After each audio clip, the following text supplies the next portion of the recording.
Good morning. We are on Kufid Aleph Amud Aleph 111a.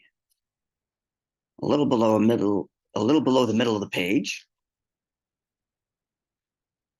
The line begins with the words Oise Beinehem, and then it says Hani Tre Nashi. Towards the end of the line, last 5 words of the line. Hani Tre Nashi Yasvan Parshas Drachim. See it? You have it there. The line begins with the word Oise Beinehem, and then the end of the line, the last 5 words, is Hani Tre Nashi.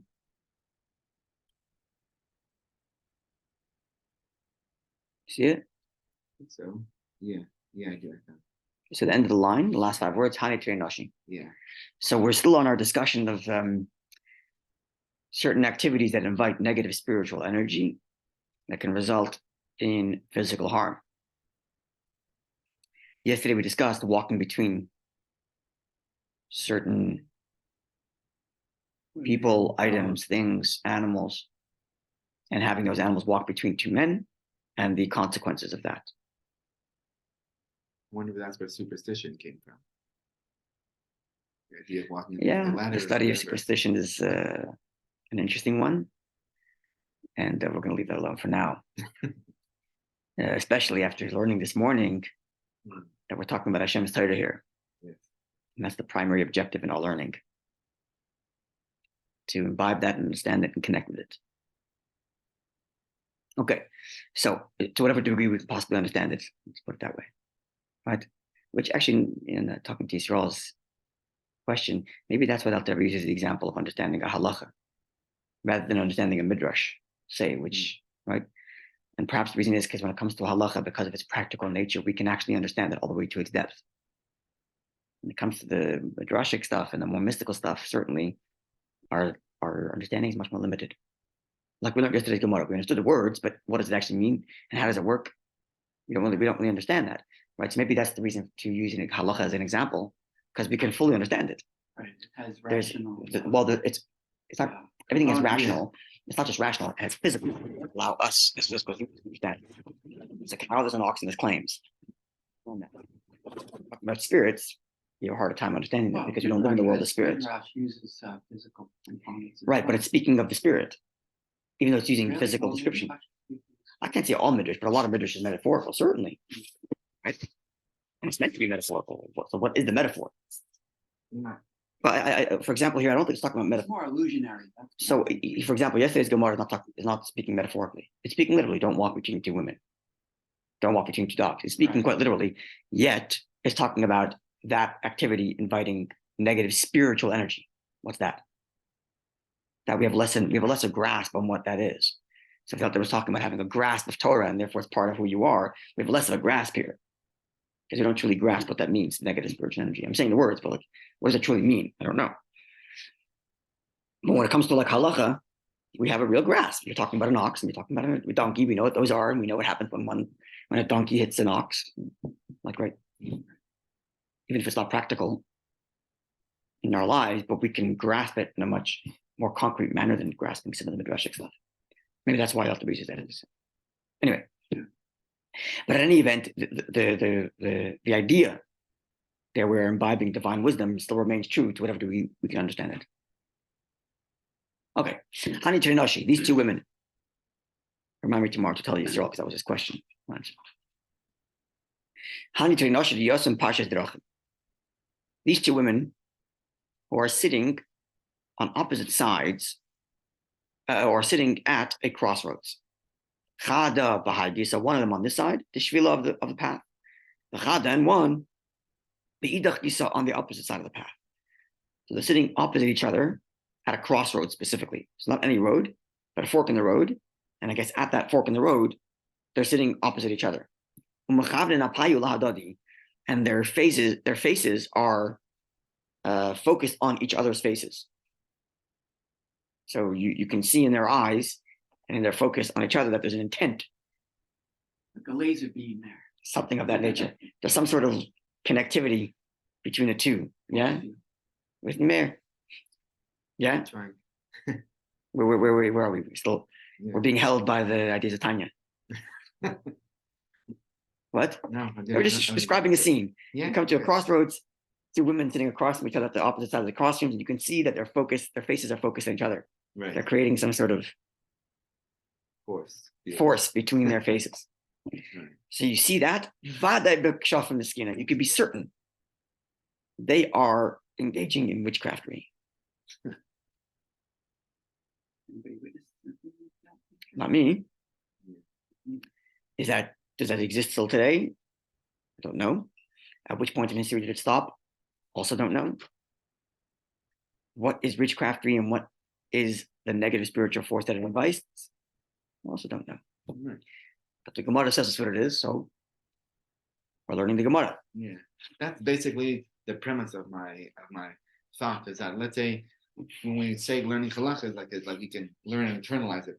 We can learn the laws relating to something that's abstract and without Correct. reason. Because there's still a practical, because Right. it's physical. Exactly. Here we're not talking about physical things, we're talking about spiritual things Right. that exist in a physical world, but they're spiritual things, and therefore they're hard to grasp, especially since we don't experience these things anymore. So, For example, we don't experience the spiritual pull of idol worship. right. So We used to. Yeah. We don't experience the spiritual allure of prophecy. We used to. We don't, like, on the positive and the negative, we don't experience the spirituality like we used to. Right? So as such, we read the words in the Gemara, and we can safely assume that the Gemara's audience at the time understood exactly what these guys were talking about. Right? Because they lived it. They experienced it. Right. All kinds of other things like that. Some of which made it into the Shulchan Aruch. There's a section of the Shulchan Aruch which is about like personal safety. And a lot of the stuff there is taken from the Gemara, where like, don't do this because it invites a negative spiritual energy. Don't do that because it invites a negative spiritual energy. It's in the Shulchan Aruch. What you said, that Tanya uses the example. So that's what I'm suggesting. That I was using an example of something that you, Halacha, because it's more relevant today. it's something you have a better grasp on, even if it's hypothetical, right? Because he said he was talking about halachic examples where it never did happen, never will happen. Yeah. But there's a practical element to it. So it's an Which easier. applies more in the modern time. The main point here, It's 300 years ago. but more importantly, the main point here is the grasp. Right? The main point Oh, that they're yeah, trying to make right, is of course. that you're grasping it. That's- So because it's physical, we can grasp it better. But these spiritual things, which we don't experience anymore, it's harder for us to grasp. That's all I'm saying. So I still think so. I'm hooked on this idea that, let's say, there is still like a baseline belief of something that's nonsensical. Like, it doesn't have to. But that's metaphysical. Right. I'm saying, let's say, taking the example of we don't mix meat and milk. Why? Okay, because that's what Hashem says. Now, if you want to know, why not put a pot on a pan? There's a logic to it. Then that we can dissect, because there's laws to it. Why Okay. not from pouring hot water? Okay, I see what you're saying. Okay, That there's laws. Yes. That we can understand. okay. But- So the rationale behind why God doesn't want us to mix milk and meat may be something we can't comprehend. Right. But the idea, don't mix milk and meat, you understand that. Yeah. Right. It's physical. Right. And nowhere does the Torah say, because not nowhere, there is truth to the fact that obviously, because this is what God wants, rephrase it. The fact that there's a negative spiritual energy associated with mixing milk and meat is not because by nature that's the reality, but it's a net result of the fact that God doesn't want it. If God doesn't want it, then it's going to have adverse. It doesn't Because affect it- non-Jews. Correct. It's not inherently. It's not as if like It's not inherent. there's a natural ruach ra, a spiritual negative energy that's associated with milk and meat and mixing. It's because Hashem said I don't want it, and consequentially, or let me rephrase that. The reason there might be any negative spiritual effect to mixing milk and meat is because God said not to do it, Right. Right. Exactly. and it ruins your connection to Hashem. Right. So any connection to Hashem that's ruined is in and of itself a negative spiritual energy. Yes. Like Right. eating fruit in a garden. What? And Garden of Eden. Oh. Eating the fruit in the Garden of Eden because God said not It's to. not intrinsically. Okay. Right. Now you were saying Because it would have been poisonous. it would have been okay. It would have been kosher an hour later. Yeah. Exactly. It would have been kosher an hour later. Right. Or a couple hours later, because Hashem said not to, right? So the negative spiritual consequence of failing to do a mitzvah is because Hashem said don't. It's not unlike the negative spiritual consequence of not doing what your wife asked is ruining your connection to your wife. Right. Is there something inherently, intrinsically evil about not taking the garbage out? Well, yes, your house might smell. I don't know. Right. Another example, I don't know. Exactly. That doesn't have any negative, smell per se. I don't know. Right. But the problem is this metaphysical connection you have with your wife. Right. That's now being ruined by not following instructions. Same thing is true with our relationship with Hashem. But that's not what we're talking about here. Here it's almost like, don't pick up a knife because you might cut yourself. Oh, and there's a spiritual knife called two women looking at each other, which is witchcraftery. No, I'm serious. Yeah. I don't, but I Right. never, a knife, I've experienced what it's like to cut myself with a knife. I know what that is. I've never experienced witchcraftery as having an effect on me. So I don't have the same grasp of what it's saying. Right. But I'm assuming, I'm pretty confident that the readers of the Gemara when it was first published would have understood exactly what this is because they know what this is. They've lived it. They lived prophecy. They live people who have positive spiritual energy and they live people who have negative spiritual energy. So when they see this, they're like, okay, I know what they're talking about. Also, you don't have to have cut your hand to know that it's bad. Right, because I've seen knives cut bread Right. and meat. Right. And my hand is meat, so I know what that would look like. We Right? have to take this as serious as anything that's physical. Well, Precisely, because exactly. although it may be hard to My point understand exactly. what the conclusion is. Exactly. My point is We have only to on the take lack it of with- grasp, not on the lack of its truth. Lack of grasp. Lack of grasp on my part. That's It's all. not any less. Exactly. It's not less Torah. It's not less divine wisdom. It's not less worth engaging in. It's just a question of my grasp, which is why I always try to suggest some sort of message that we can derive from it. That's why I do that endeavor to give it some more grasping on our end. Rambam tried to Okay. halakhically derive mitzvot from these. Not to the best of my knowledge. Not to the best of my knowledge. And And not to the best of my knowledge. And Rambam's relationship with some of this negative spiritual energy stuff is more complicated, and there's endless pages been written about it, by Rambam's relationship, because Rambam's often the rationalist, which how do we take away what Rambam often will make. How does he reconcile? I don't want to say this the wrong way, but Rambam will often Rambam doesn't highlight metaphysical, mystical consequences. The occult, I think it's called, right? Anything of that nature. So exactly what Rambam's relationship is to these texts is hard to understand. I don't have a full answer to that question, and it's something that's been chewed over by hundreds of pages of scholars that are much smarter than me, both religious scholars and secular ones, to be frank. And all to say it, I'm just saying that our grasp of this is less, but doesn't make it less Torah. And because the point the Rebbe was making this morning is that there's this extra value in learning Torah because you grasp divine wisdom, right? So the better you're grasping it, the more internalized it is, the deeper that connection from that particular perspective, for that particular value, which would explain why the Rebbe uses the example of a halacha that doesn't have any practical application because the grasp is full, as opposed to using these examples where maybe it has practical applications because you shouldn't walk between two women, but our grasp is certainly much less of what that is. Because we're talking about negative spiritual energy. We don't experience that today. Okay? Yeah. I mean, the Gemara has stories of people who drank zugos and died, right? So obviously this was something that was part of their lives. They understood what this stuff is. They've experienced it, both in the positive spiritual and the negative spiritual, right? They've seen scholars and sages, Tanoim, with Ruach HaKodesh, with divine spirit and communicating. Right? The Gemara says that there were scholars who would want to hold Reb Meir's staff when they learned, because holding the staff that he held when he learned would give them an added boost. Because the holiness that was imbibed in that staff. I'm not sure that I would be able to understand that value because I don't have that connectivity to spirit. We've lost that sensitivity to spirituality, that's also, both in the positive and in the negative. Maybe that's also the reason why you don't find it in halachic works, because by the time halachic works became, well, I'm saying actually you do. In Shulchan Aruch you do. Oh, you do. In Alter Shulchan Aruch you find quite a bit. Oh, okay. There's a section called. Okay. I don't know if it's in English yet. It's in Choshen Mishpat. It's called Hilchos Niski Aguf and Shmiras Aguf. It's in the It's in the Alter Shulchan Aruch. It's in the Alter Shulchan Aruch. I don't know. Certainly in Alter Shulchan Aruch there's a section called Choshen Mishpat. It's part what is it? Part 4, part 3.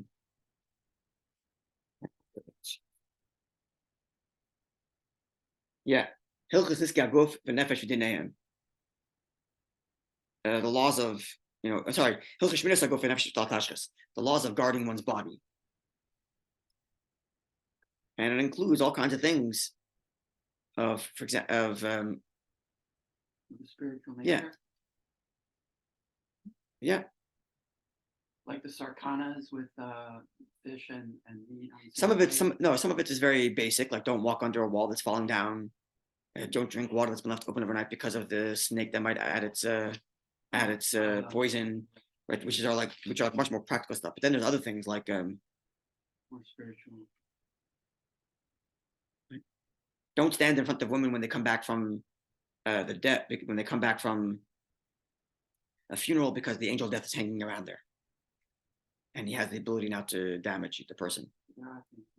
Yeah, don't walk between two women, and a woman shouldn't walk between two men. It's halacha yud aleph. That's Yeah. from here. From right here, right? all It's in this- here, and it's in the footnote says from psachim kuf yud aleph and aleph, right? Because there's a negative spiritual energy that's on them. Why you see it's not because of tznius. Remember I was saying yesterday it might be because of tznius. Yeah. He says here it's not because of tznius. He says don't walk between two women, and a woman shouldn't walk between two men because there's a negative spiritual energy that has there. And the same thing with dog between two men, or man between. We add that. And in Chaim Dekel, he mentions there in halacha not to walk between two palm trees, but he actually says Dekel shel tmorim, a date palm tree. He actually says date palm tree. Oh, that's what you were saying. Yep, he actually says date palm tree. Yeah. That's great. Yeah, and he adds pig and snake. We mentioned It's in pig here. yesterday. It's in Alter Shulchan Aruch. It's right in there. I think you mentioned pig yesterday as well. Yeah. Don't sit under a spout. This comes from the Gemara. Don't sit under a spout that drains water, because negative spiritual energies hang on there. Don't walk over spilled water. Except for yesterday's conditions, unless 60 people walk through it or stayed overnight. This whole Gemara. Shoes on a donkey. It's in the halacha right here. You spit on it's in Alter it, Shulchan Aruch. sand on it. Yeah. Don't stand in front of a candle. Okay, there's more things coming from this Gemara. I'm looking at the footnotes. There's more things coming up. Okay, we can't cheat. Yeah. No, but I'm saying it's in halacha. The Alter Rebbe actually, the Alter Rebbe actually brings this stuff in halacha, I'm happy you brought that up. right? Yeah. But notwithstanding the fact that it's in halacha, okay, maybe it is similar to not mixing milk and meat in that sense then. Right? Although he adds, the Tanya the was- Alter Rebbe doesn't say don't mix milk and meat because there's a negative spiritual energy involved in it. He says don't mix milk and meat because God said in Torah don't mix milk and meat. so the Tanya was But saying- here it's a negative spiritual energy, don't do it. In other words, the laws of don't walk between two women is not in the laws of follow God's instructions. Right. But it's follow God's instructions to keep your safety. Right. And part of keeping your safety is not to walk between two palm trees. Right. That's where it is, right? Because of the negative spiritual energy that's there, which has not because it's going to have disconnect you from Hashem, as let's say not mixing milk and meat, but because it's going to harm my body. Right? It's shmiras haguf. It's guard your body, guard your safety. That's where these halachas appear. So again, my grasp of what these spiritual things are is obviously much less. I don't experience these things anymore. But it seems like Tanya is including these things as well as part of halacha. So far as the halacha goes, As per the halacha I grasp. Don't walk between two women. You know what two women are. You know where you are. Don't walk between them. Right? Yeah. That part I grasp. Yeah, But the negative spiritual energy associated with that, I have less of a grasp of that. I got to be honest, right? halacha. Yeah. Right? That's why. Have to be honest about my understandings. I It's like- also, Sorry. sorry, if I may posit, it seems like there's a whole world of varieties of spiritual energies. Like it seems to me like there's a difference between Sitra Achra and Ayin Hara and Yes. Right. Nefesh Bahamas With, and All levels of yes, correct. yeah. So They you have all to, have different names. They're all different forms, varieties. as vast and as complex and as varied as our physical world is, Yeah. so is the spiritual world. And in our physical world, right? Yeah. It's the same, Yeah. just as complex. Yeah. So in our physical world, you have good things, bad things, healthy things, unhealthy things, Right. things that will connect you to God, things that will disconnect you from God. It's The not same thing black is and white, the same yeah. thing is true in the spiritual realm. You have all kinds of things, some that are healthy spiritual engagements, some are unhealthy spiritual engagements, some that will have negative effects on you, and some that have positive effects on you, some that will damage you physically, some that won't, that will strengthen you physically, some that will strengthen your connection to God, and some will disconnect you from God, right? All Yeah. that stuff. There's so many. Yeah. There's It- got to be it- layers. That's right. Just there's layers to the good. There's layers to the. So there's layers to the good, there's layers to the bad, there's layers to the physical, there's layers to the spiritual, all of Yeah. it. The full gamut. Wow. Okay. So there you have it. I don't think it's in the Shulchan Aruch of Rabbi. Yes, It was just like, all right, well, there you have it. I don't. We're I done. don't know to tell you. I don't No, think. I don't think these halachas are in the. I don't. I'm not familiar with all of. I'm much more familiar with the Shulchan Aruch than I am with the Shulchan Aruch of Rabbi Karo. I don't think it's in Rabbi Yosef's Karo Shulchan Aruch because I don't see it in the footnotes here, like a source. Usually, it would be.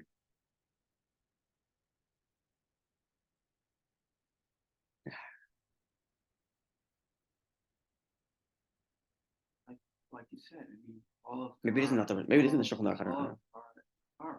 Yeah, and it's So and it's in halacha, not the Shulchan Aruch. whoever's compiling halachas from the Gemara shouldn't exclude. Okay, anything well, that we'll he- have to leave that alone. Why certain things are in the Shulchan Aruch and not in the Shulchan Aruch. The laws of Abbas Yisrael not in the Shulchan Aruch, for example. the laws of God. Okay. Abbas Yisrael not in the Shulchan Aruch, for example. They're not in there, right? We have to look at the intent of each book and ask why certain things are there and certain things are not. Right. But anyway, for another time. We spoke a little bit about it actually when we learned the history of the Shulchan Aruch.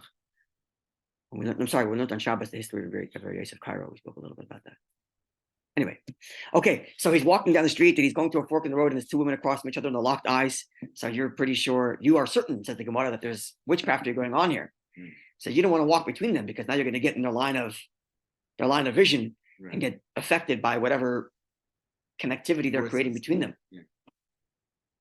So what do you do? And you said they were on opposite sides of Of a crossroads. both of the crossroads. That's so what you the- that's what the- can't- that's you the can't Gemara go either direction Yes, you can't walk. That's right.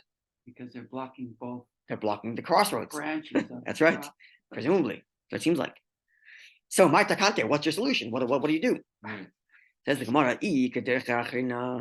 if there's another way to get to where you want to go, that's lazel ball, go that way. That's for sure. First of all, if you can avoid, go somewhere else. Now, there is no other way to get to where you want to get to. So here's what you do. If there's someone else there who also wants to go there, wants to cross, take your hands into each other, hold each other's hands. Both hands or one hand? I Both think. hands. Yeah. I think Liadayu to their hands. that's- It seems like in the plural, actually. It's good. It seems in the plural. well, Where's the, it's one and one? It's plural. Well, yeah, one on one plural. No, but in the Nakdiyu, take Liadayu. His hands, is it plural? It might be their hands, the plural, because it's two yud there. That's hard then, their hands is ambiguous. Because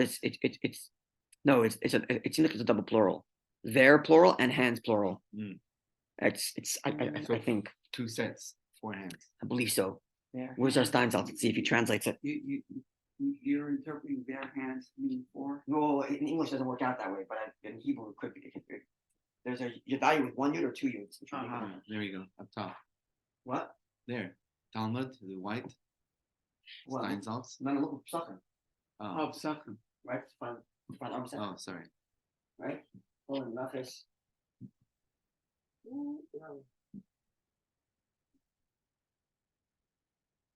Psachim Bay here, no? But look, 111A, 81, 106, 111B. So here we are. All right. Yeah. Two women are sitting at a crossroads, one on this side of the road and one on that side of the road. And they are facing each other. They are certainly engaging in witchcraft. What is the remedy for one who walks by? If there's another route, he should go by it. And if there's another route, if there's another person with him, they should hold hands. Hold hands. That's what I was saying yesterday. That's where it comes from. Sorry, it seems like The both hands. derivative. Why? I think it's Hands. both. If a couple are holding hands, they hold one and one. Yeah. Okay, maybe. I don't know. Maybe. I don't know. And v'nechlefayu, and they should switch spots, hold hands and switch spots. Right. You know what? Actually, maybe it's in here. Let's see if it's in here. I think the derivative is from that. When I was Walk yesterday. I gotta backwards. find it. Sorry. You gotta look that up. You're walking between two women. It says, I remember, it's been years, but I don't see it in the you hold the tzitzis on both sides with each hand. You all hold like this and you walk through. You're walking between two women. It doesn't mention it here. You mentioned that yesterday. Yeah, but I don't know where it is, where it's brought down, but I remember here. It's showing up. People on the- I mean, Yeah. Okay. I mean, Tzitzis, probably. Okay, let's continue going. Okay, so you got to hold hands and v'nichlafayu and switch spots. Okay, so option A is take another route. No one not available. Someone else is there. Hold hands. Switch spots. That means switch spots. Meaning, if we're walking, if he's on my right and I'm on his left, You we'll switch hold around. and then you turn around. Or is it? I don't know. Hold hands and switch spots. That's what the Gemara says. You're walking backwards then. No, maybe. How else can you switch spots if you're holding it? Well, no. If I hold your other hand, then we can switch spot. I don't know. Yeah. You're basically dancing. Now, if no one else is there, and you still need to cross, there's no other route, there's no one else there, you got to get across. What do? Name you should say hachi as follows: Igris, Azlis, Asya, Belusia, Miskalti Bechek, Miskalta Bechek Kabul. I think that's how you pronounce it. Which means Igris, Azlis, Asya, Belusia are names of various different, quote, demons, Shadim. And what you're stating is that all of these have already been, which is apparently the demons that these two women are using. These four, Igris, Azla, Osya, Belusia, are already been killed by arrows. That's what it is. Have already been killed by the point of arrows. I think that's the correct translation. Right? I just closed my thoughts again. I want to show you something interesting, and we'll close off with that. For those historically inclined. Here, you should say as follows: Igrit, Azlat, Asya, Belusia are killed by arrows. Yeah. Okay, couple are killed by arrows already. Okay, now look at Rashbam. I want to show you something very, very nice. If you go, Rashbam is on the right-hand side, right? So it's all at the bottom. Now, if you count 1, 2, 3, 4, 5, 6 lines up from the bottom, you see the bold words. It says Miskatlin Bechik Kabel. In the middle, there's like a bold words. Yeah. 6 lines up from the bottom. Count from the bottom. Yeah. Count 6 lines up. Oh, In the middle, it says in the middle, those bold words Miskatlin Bechik Kabel. Right? Kabel. It's not, is that bold? Yes, yes. It's you see it's bold, yeah, okay, not- or it's offset. It's Not different. the no, rush. it is bold. It's not the rush. Not the Rashi, that is whatever. Yeah. So that's the words of the Gemara that's being quoted, that he's commenting on. Yeah. Which means they're killed by the arrow. Right? Okay. Now explain. So he translates that for us. They've already been killed by arrows. And he cites to a verse that uses this language to describe being killed by arrows to prove that this is the correct translation. Now watch this. Kach, like this. See, these little lines that give us history, right? Kach Shama Rabbeinu. This is what our master, our teacher heard. Our master of Rashbam being Rashi, which is his grandfather. So Kach Shama Rabbeinu. This is what our teacher Rashi heard. Mirabbai from his teacher. Rabbi and his teacher heard it mipi Rabbeinu Gershom Zatzal from Rabbeinu Gershom of blessed memory. So we have Rashbam saying, I learned from Rashi, who learned from his teacher, who learned from Rabbeinu Gershom. This is little insights into history. Right? We learned about the history of Ashkenaz on Shabbos afternoon. We spoke about Rashi. We learned that Rabbeinu Gershom was like the founder of the Ashkenazi school of learning. He learned in Babylonia and brought learning to Ashkenaz, to the Rhineland, to Germany, right? So which means this little particular understanding, we know confidently goes back to Babylonia, right? All this stuff goes back to Babylonia, but here we have it directly. Rashbam is talking to us, saying the line of people who learned going back to Babylonia, at least this particular thing about the translation of these words, meaning arrows, they've already been killed by arrows. Just a nice little line. And every now and again in Rashi and in Rashbam and Tosfos, you find in many other commentaries as well, you'll find these lines. Even in Rambam, sometimes you'll find, I've heard from my master such, but they got it incorrect. If you learn Rambam every day, you know what I'm talking about. Sometimes you'll see this. Or like the Gaonim said this way, some said that way, but I heard from my teacher the translation this way. Every now and again, you'll get that. And when you see that, you have to like pin that and like extract it for like little historical learning purposes. And this is one such line. Okay. God willing, tomorrow, some more negative spiritual energy stuff and how you deal with it. There's still quite a bit more coming. Okay. Maybe since we're on it, maybe we'll learn, when we're done, we'll learn the sections of the Alter Shulchan Aruch that are relevant, taken from here. Oh, Yeah. very Maybe we'll do that. Okay, because usually it's funny. Usually we learn drush, when we learn like the spiritual stuff, it's not like, we Yeah. just But there is a kinda halachic link shelved here. it after we kinda went but here's the over halachic element, so Yeah, we can do that. it. brought down the point. Okay, have a wonderful day, Eden.